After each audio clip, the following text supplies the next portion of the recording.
Tata IPL 2025 எல்லா டீமுமே ஒரு match விளையாடிட்டாங்க. எல்லா டீம்ஸ் 10 டீமுமே ஆளுக்கு ஒரு மேட்ச் கோட்டாவாக முடிச்சிட்டாங்க. அதில் டாப் 5 டீம் பார்த்தீங்கன்னா Sunriser Hyderabad, Royal Challenger Bangalore, Punjab Kings, Chennai Super Kings and Delhi Capital first விக்டரியை பதிவு பண்ணிட்டாங்க. மற்ற டீம் எல்லாமே ஃபர்ஸ்ட் விக்டரிக்காக போராடிக்கிட்டு இருக்காங்க. ஸோ இந்த இதில் டாப்ல இருக்கிறது பார்த்தீங்கன்னா எஸ்ஆர்ஹெச், ஏன்னா 280 ரன்ஸ் அடிச்சதுனால டாப்ல இருக்காங்க. நம்ம சென்னை சூப்பர் கிங்ஸ் 0.493, இவங்க வந்து ஒரு 156 அப்படிங்கிற ஒரு டார்கெட் நோக்கி போனதுனால கம்மியான ஒரு ரன் ரேட்ல இருக்காங்க. ஸோ எல்லாருக்குமே ஹோம் கிரவுண்ட் ஒரு 7 மேட்ச் இருக்கு, அவே மேட்ச் வந்து ஒரு 7 இருக்கு. ஸோ அதை பொறுத்து தான் டாப் ஒரு 9 பாயிண்ட்ஸ் 9 மேட்ச் வின் பண்றவங்க குவாலிஃபை ஆவாங்க.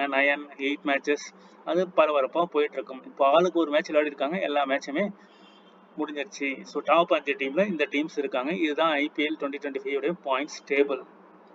நம்ம 7வது மேட்ச் தான் பார்க்க போறோம். 7வது match Sunriser Hyderabad and Lucknow super Kings, அதே ராஜீவ் காந்தி இன்டர்நேஷனல் ஸ்டேடியம், ஒரு ஹை ஸ்கோர் வென்யூ, இரவு 7:30 மணிக்கு. இந்த மேட்ச் மார்ச் 27, டைம் பார்த்தீங்கன்னா 7:30 மணிக்கு. வென்யூ அதே venue Rajiv Gandhi international stadium Hyderabad. இந்த பிச் ரிப்போர்ட் நம்ம மேட்ச்ல பார்த்துருப்போம். இந்த பிச் ரிப்போர்ட்டை பொறுத்த வரைக்கும் ராஜீவ்காந்தி ஸ்டேடியத்தின் மேற்பரப்பு பொதுவாக பேட்டிங் ட்ராக், கம்ப்ளீட்டா வந்து ஒரு பேட்டிங் ட்ராக்ங்கிறது தான் தெரிஞ்ச விஷயம். இப்போ இங்க தான் நம்ம விஷயம் இருக்கு. இங்க நம்ம சைக்காலஜிக்கல் ஃபேக்டர்ஸை சினாரியோஸை கிரியேட் பண்ண போறோம். இந்த சினாரியோஸ் படி நம்ம என்ன பண்ணலாம் அப்படிங்கிறத பார்க்கலாம். உங்க எல்லாருக்குமே தெரிஞ்ச விஷயம், ஃபர்ஸ்ட் மேட்ச்ல அபிஷேக் சர்மா 24 ரன் தான் அடிச்சிருக்காரு 11 பால்ல. சைக்காலஜிக்கல் ஃபேக்டரா இவர் இன்னும் நல்லா விளையாடணும், இந்த மாதிரி ஒரு 106 ரன்கள் வர்ற மாதிரி விளையாடணும். அப்போ இவருக்கு ஒரு கேப்டன் சாய்ஸ் கொடுக்கலாம். டிராவிஸ் ஹெட் ஒரு 67 ரன்கள் அடிச்சிருக்காரு. இவர் ஒரு 30-40 ரன் அடிச்சாலும் ஒரு ட்ரீம் டீம்ல வருவாரு, இல்ல ஃபார்மை கண்டினியூ பண்ணலாம். அந்த வகையில டிராவிஸ் ஹெட். இஷான் கிஷான் 100 அடிச்சதுனால இந்த மேட்ச், அடுத்த மேட்ச் பார்த்தீங்கன்னா ஒரு இயர்லியரா அவுட் ஆகிறதுக்கான வாய்ப்பு இருக்கும். ஒரு ரிஸ்கியா இவரை வந்து ரிமூவ் பண்ணிடலாம்.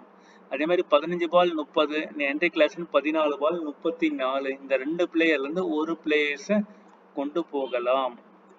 இதுதான் வந்து பேட்டிங் ஆர்டர்ல. இப்ப Abhishek Sharma, Travis Head and Henry Klaasen, இல்லைன்னா அபிஷேக் சர்மா, நிதிஷ்குமார் ரெட்டி, இஷான் கிஷான், இந்த காம்பினேஷன்ஸ்ல டீமை கொண்டு போகலாம். இல்ல அப்படின்னா டாப் ஆர்டர்ல அப்படியே 4 பிளேயருமே கொண்டு போயிட்டு அபிஷேக் சர்மாவுக்கு கேப்டன் ஆப்ஷன்ஸை கொடுக்கலாம். போலிங் யூனிட்டை பார்ப்போம். இந்த போலிங் யூனிட்டை பொறுத்த வரைக்கும் ஹர்ஷல் பட்டேல் டெத் ஓவர்ல எப்படியாவது போட்டு ஒரு 2 விக்கெட் எடுத்து கொடுத்துட்றாரு. மினிமம் ஒரு விக்கெட்டாவது எடுக்கிறாரு. முகமது ஷமி 3 விக்கெட்ஸ் 4 விக்கெட்ஸ் அந்த ரேஞ்சில் எடுக்கக்கூடிய ஒரு பிளேயரா இருப்பாரு. பேட் கமின்ஸ் விக்கெட் எடுக்கல, ஆனால் கண்டிப்பா விக்கெட் எடுக்கக்கூடிய ஒரு பிளேயர். ஸோ இவரும் வந்து கம்பல்சரி எடுக்கலாம். அபிஷேக் சர்மா கண்டிப்பா ஓவர் போடுறாரு, 2 ஓவர் 1 ஓவர் போடுறாரு, இவரையுமே ட்ரை பண்ணலாம். போலிங் யூனிட்டை பொறுத்த வரைக்கும் பெர்ஃபார்ம் பண்ணாத பிளேயர் ஒரே விக்கெட். ஸோ இவர் ஒரு 2 to 3 wickets. Mohammed Shami and Pat Cummins மெயினா கொண்டு போகணும். ஹர்ஷல் பட்டேல், அபிஷேக் சர்மா பேட்டிங் யூனிட்ல வந்துருவாரு. இதுதான் வந்து சன்ரைசருடைய இது. இதுல பாத்தீங்கன்னா இப்போ for example Abhishek Sharma, Travis Head, Nitishkumar Reddy ஒரு 3 பிளேயர். இங்கிருந்து பாத்தீங்கன்னா Mohammed Shami, Pat Cummins and Harshal Patel 6 players டிஃபால்ட்டா வந்துடுறாங்க. நெக்ஸ்ட் எல்ஐசியோடைய பேட்டிங் யூனிட் பாருங்க. Mitchell Marsh and Nicholas Pooran நல்லா விளையாடிட்டாங்க. விளையாடாத பிளேயர் ரிஷப் பண்ட் சரியாவே விளையாடல, ஆனா அவர் எப்படிப்பட்ட பிளேயர் தெரியும். இவருக்கு ஒரு கேப்டன் வைஸ் கேப்டன் ஆப்ஷன்ஸை கொடுத்து டீம்ல பிக் பண்ணலாம். ஏடன் மார்க்கம் ஒரு 15 run, but south Africa T20 லீக்ல சூப்பரா ஆடினாரு. இவருக்கும் அந்த கேப்டன் வைஸ் கேப்டன் ஆப்ஷன்ஸை கொடுக்கலாம். இந்த 2 பிளேயருமே டிராப் பண்ணலாம் ஒரு டீம்ல. இந்த 2 பிளேயர் வந்து ஒரு பிளேயரை வந்து எடுத்துக்கலாம். அதே மாதிரி டேவிட் மில்லர் 19 பால் 27, ஆயுஷ் பதோனி 5 பால் 4. ஏர்லியரா அவுட் ஆகும் பட்சத்தில் இந்த ஆயுஷ் பதோனி கிட்ட இருந்து ஒரு நல்ல பெர்ஃபார்மன்ஸ் கண்டிப்பாக எதிர்பார்க்க முடியும். போலிங்க்கு வருவோம். போலிங்ல பாத்தீங்கன்னா பிரின்ஸ் யாதவ் அண்ட் ஷபாஸ் அகமது தவிர மீதி எல்லாருமே விக்கெட் எடுத்திருக்காங்க. இதுல நம்ம பார்க்க வேண்டியது என்னன்னா, இந்த பிரின்ஸ் யாதவ்ங்கிறது 4 ஓவர் 47 ரன் கொடுத்திருக்காரு. அண்ட் ஷபாஸ் அகமது 1.3 22 ரன்ஸ் கொடுத்திருக்காரு. அதே சன்ரைசர் ஹைதராபாத் கிரவுண்ட்ல இவங்க ரன்ஸ் கொடுப்பதற்கான வாய்ப்புகளும் நிறையவே இருக்கு.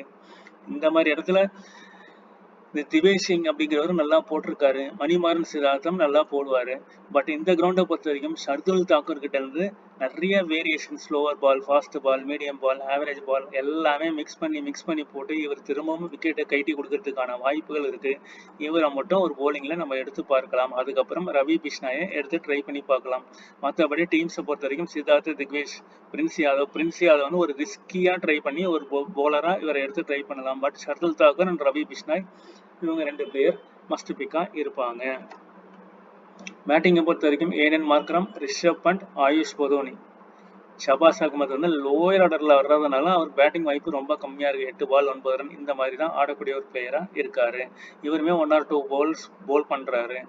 So Aiden Markram and Rishabh Pant main focus, and Shardul Thakur, Ravi Bishnoi ஒரு main focus, and Shahbaz Ahmed நீங்க உள்ள கொண்டு போகலாம், இல்லைன்னா ஆயுஷ் பதோனியை உள்ள கொண்டு போகலாம்.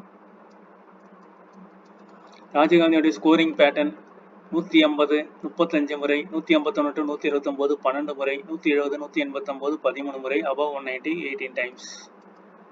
டோட்டலா 78 match. Batting first 36, batting second 42, and ஆவரேஜான scores 163, highest score 277, 286, lowest score 80/10. ஃபாஸ்ட்டுக்கு நிறைய சப்போர்ட் பண்ணுது. ஸோ ரவி பிஷ்னாய் பிளேஸ்ல வேற பிளேயர்ஸ் கூட நீங்க போட்டு ட்ரை பண்ணலாம். எல்லா மேட்சஸ்மே பார்த்தீங்கன்னா 200 200 200. இன்னொரு முக்கியமான சினாரியோஸ் வந்து நம்ம பார்க்கணும். என்ன அப்படின்னா, நாளைக்கு மேட்ச்ல சன்ரைசர் ஹைதராபாத் ஃபர்ஸ்ட் பேட் பண்றாங்கன்னா டிராவிஸ் ஹெட்டும் அபிஷேக் சர்மாவை மட்டும் பிக் பண்ணிட்டு ஆப்போனன்ட் டீம்ல இருக்கிற ஒரு போலர்ஸை கூட எடுக்காம இந்த சினாரியோல டீம் போடுங்க. செகண்ட் பேட்டிங் சன்ரைசர் ஹைதராபாத் பண்ணாங்கன்னா அவங்க 10 ஓவர்ல 200 இருந்தா கூட அடிச்சு முடிச்சுட்டு போயிடுவாங்க. அப்படிதான் சினாரியோ அமைக்கும். இதுதான் டாப் ப்ரியாரிட்டி சினாரியோஸ். இந்த சினாரியோல ஒரு டீம் தயவு செஞ்சு ட்ரை பண்ணி பாருங்க. இப்படிதான் நடக்கிறதுக்கான வாய்ப்புகள் நிறையவே இருக்கு. இங்க பாத்தீங்கன்னா 215 ஃபார் 6 செகண்ட் இன்னிங்ஸ்ல. ஸோ இது ரெண்டாவது செகண்ட் பேட்டிங்ல இது ரெண்டாவது சினாரியோவா இருக்கும். அதே மாதிரி தான் ஃபர்ஸ்ட் பேட்டிங் பண்ணும்பொழுது இந்த சினாரியோஸும் போடுங்க. ஆப்போனன்ட் போலரை 1 or few பிளேயர்ஸை மட்டும் எடுத்துட்டு காம்பினேஷன் மாத்தி ட்ரை பண்ணி போடுங்க. இதெல்லாம் வந்து ரேர் கேஸ்ல நடக்கக்கூடிய ஒரு விஷயங்களா இருக்கும். 171 for 8. இது ஃபர்ஸ்ட் சினாரியோ, இது செகண்ட் சினாரியோ, தேர்ட் சினாரியோ, இது ஃபோர்த் சினாரியோ. 20 டீம் போடுறவங்க 4 சினாரியோஸ்லயுமே கலந்த மாதிரி டீம்ஸ் போடலாம். ஆனா இது எல்லா மேட்சுக்குமே எல்லா கிரவுண்டுக்குமே இந்த சினாரியோ செகண்ட் பேட்டிங் பண்றவங்க ஓப்பனர்ஸே இந்த மாதிரி அடிக்கக்கூடிய சினாரியோ போட்டீங்கன்னா இதுல ஒரு 5 டீம் 6 டீம் தொடர்ந்து போட்டுக்கொண்டே வரும் பொழுது ஒரு மேட்ச் இல்ல ஒரு மேட்ச் ஜிஎல் வின் பண்றதுக்கான 100% வாய்ப்புகள் நிறையவே இருக்கு.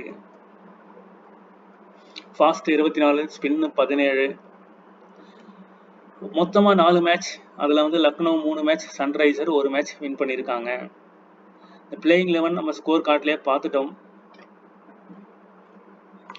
நிதிஷ்குமார் ரெட்டி ஒரு டிஃபால்ட் பிக்ல இருப்பாரு. அபிஷேக் சர்மா அண்ட் ஹர்ஷல் பட்டேல் டெத் ஓவர்ல போடக்கூடிய பிளேயர். அபிஷேக் சர்மா ஒரு 100 அடிச்சாருன்னா கண்டிப்பா கேப்டன் பிக்ல வரக்கூடிய ஒரு player. Nitishkumar Reddy both bat and ball நல்லா பண்ணக்கூடிய ஒரு பிளேயர். டிஃபால்ட் பிக் பார்த்தீங்கன்னா Rishabh Pant, Aiden Markram and Prince Yadav. இவங்கெல்லாம் பிக் மேட்சஸ் பிளேயரா இருப்பாங்க. Pat Cummins. ஒரு டீம் எப்படி கிரியேட் பண்ணலாங்கிறத காமிக்கிறேன். டெமோ டீமை பொறுத்த வரைக்கும் Hyderabad 7, Lucknow super giant 4, Hyderabad 8, Lucknow super giant 3. இப்போ இந்த கான்செப்ட்ல பார்த்தீங்கன்னா டிராவிஸ் ஹெட் செகண்ட் பேட்டிங்கும் first batting. Travis Head, Abhishek Sharma captain, vice captain.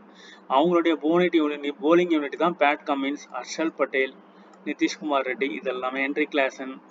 So இதுதான் இஷான் கிஷான், ரிஷப் பண்ட், ஆயுஷ் பதோனி. இந்த டீம்ல பாருங்க Travis Head and Abhishek Sharma, Nitishkumar Reddy, Harshal Patel, Aiden Markram அவங்க team, Pat Cummins, Rishabh Pant and Henry கிளாசன்ஸ்.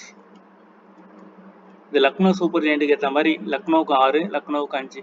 இதில் பார்த்தீங்கன்னா Pooran, Rishabh Pant, Mitchell Marsh. இங்கே Travis Head, Abhishek Sharma and Nitishkumar Reddy, Markram அவங்க teams, Pat Cummins, M Siddharth, Digvesh and Mohammed Shami. இங்கே வந்து Simranjit Singh and Siddha. So Nitishkumar Reddy, Abhishek Sharma, Aiden Markram, Pat Cummins, Travis Head, Mitchell Marsh, Ishan Kishan, Pooran and Rishabh Pant. இந்த டீமை பொறுத்த வரைக்கும் கேப்டன் வைஸ் கேப்டன் வந்து ரிஷப் பண்ட். ப்ரீவியஸ் டெமோ டீமை பொறுத்த வரைக்கும் Travis Head and Abhishek Sharma, Travis head captain, Abhishek Sharma vice captain. இன்னொரு டீம்ல Abhishek Sharma captain, Travis head vice captain. இந்த காம்பினேஷன்ஸ்ல அந்த 2 டீமும். இங்க வந்து கேப்டன் வைஸ் கேப்டன் வந்து ரிஷப் பண்ட் அண்ட் பூரன் ஒரு கேப்டன், இன்னொரு இதுல விஷான் கிஷான் வைஸ் கேப்டன். இந்த காம்பினேஷன்ஸ்லையும் கொண்டு போகலாம். ஸோ நீங்க மிச்சல் மார்ஷல் கூட வச்சு ட்ரை பண்ணி பார்க்கலாம். இதுதான் வந்து demo team GL. So thank you for வாட்சிங். டெலகிராமில் ஜாயின் பண்ணாதவங்க டிஸ்கிரிப்ஷனில் லிங்க் இருக்குது, மறக்காமல் ஜாயின் பண்ணிக்கோங்க. தேங்க்யூ.